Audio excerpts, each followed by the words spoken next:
Bismillah, alhamdulillah, wassalatu wassalamu ala rasulillah. Patepang di dinten ieu dinten Jumaah. Insyaallah Jumaah anu barokah dina kaping 22 Mei 2026. Masih dina surat Al-Mu'minun ayat ke-80. A'udzu billahi minasyaitonir rajim. Bismillahirrahmanirrahim. Wa huwa jeung ari itu Gusti Allah Subhanahu wa taala. Allazi zat anu yuhyi ngahirupan Allah kasadaya makhluk anu aya di muka bumi ieu. Wa yumitu jeung nu ngamaotan Allah. Syariatna maot ku panyawat, maot ku terbunuh, syariatna maot ku cilaka. Da hakikatna mah Allah nu nangtukeun maot urang sadayana. Walahu jeung eta tetep kagungan Allah ikhtilafu al-laili wan nahar, anu ngabedakeun antara laili peuting wan nahari jeung beurang. Jadi dibedakeun ku Allah, ari peuting mah poek pikeun istirahat, ari beurang mah caang benerang pikeun urang maas neangan kahirupan. Jadi eta teh sadayana ge Allah nu ngarsakeun peuting, nu ngarsakeun beurang. Kadang peuting panjang, beurang pendek, kadang beurangna anu panjang, peutingna anu pendek. Eta sadayana dikersakeun ku Allah Subhanahu wa taala. Afala ta'qilun, nah anjeun ta'qiluna henteu berakal, teu mikir, henteu tafakur ningali ciptaan Allah anu terhampar di muka bumi ieu. Eta teh ayat-ayat Allah anu tercipta salajengna. Balita bahkan qalu itu jama-jama kafir nyararitana kumaha mislama qala eta macana ucapan kitu mah sarua we jeung anu diucapkeun al awalun bapa urang baheula. Beurang peuting sore isuk sadayana ge baheula ge geus diomongkeun ku bapa urang. Tah kitu umat kafir mah henteu percaya kana ucapan Kangjeng Rasul jeung Al-Qur'an. Saterasna qalu bari pok nyararita deui itu jama-jama kafir. Aiza mitna, nah urang lamun geus maot kabeh ieu sadayana ceuk umat-umat kafir. Wa kunna jeung bukti urang sadayana turoban geus jadi taneuh, geus dikubur. Wa idoman jeung tulang belulang oge geus hancur. Inna lamab'usun, nah bakal dibangkitkeun deui kitu cenah ceuk umat kafir. Teu percaya kana hari kebangkitan, teu percaya kana hisaban yaumil akhir, teu percaya kana poe kiamat.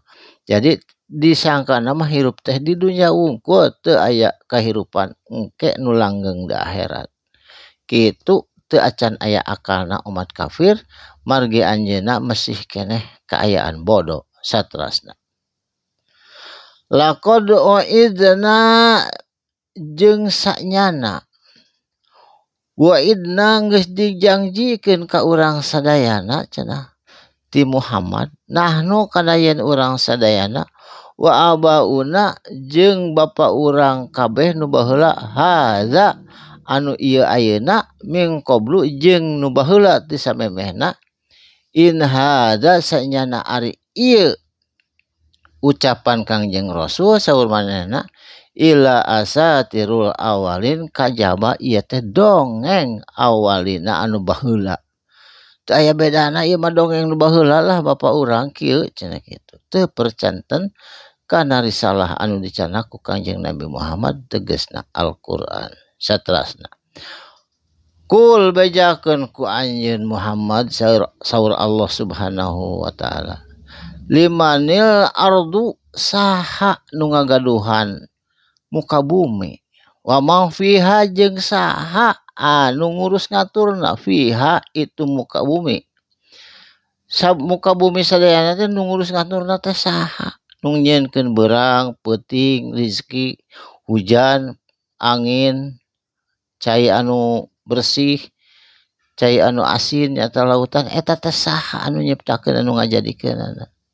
In kuntum lamun nya anjeun ta'lamuna apal kana eta pencipna teh saha. Tangtuna jawabanana Allah Subhanahu wa taala. Sabab eta pisan anu nyiptakeun sadayana alam nu ngurus ngatur sadayana ogenan. Saterusna saya kuluna tangtuna maranehna bakal ngajawab lamun manehna geus sadar yen Allah nu nyiptakeunana, Allah nu ngurus ngaturna. Lamun manehna geus leupas tina kabodohan atawa engke di yaumil akhirat, saya kuluna tangtuna maranehanana bakal nyarita lillahi eta teh Allah anu gaduhna teh. Allah nu nyiptakeunana, Allah nu ngurus ngatur sadayana. Kul bejakeun ku anjeun Muhammad afala tadzakkarun anjeun teu memikirkeun teu tafakur tina naon nu geus diciptakeun ku Allah Subhanahu wa taala.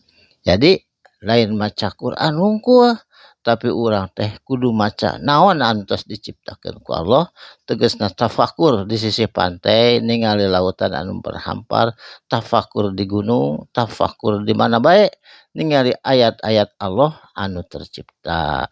Oge dina Quran ieu ayat-ayat Allah nu tertulis atawa terucap.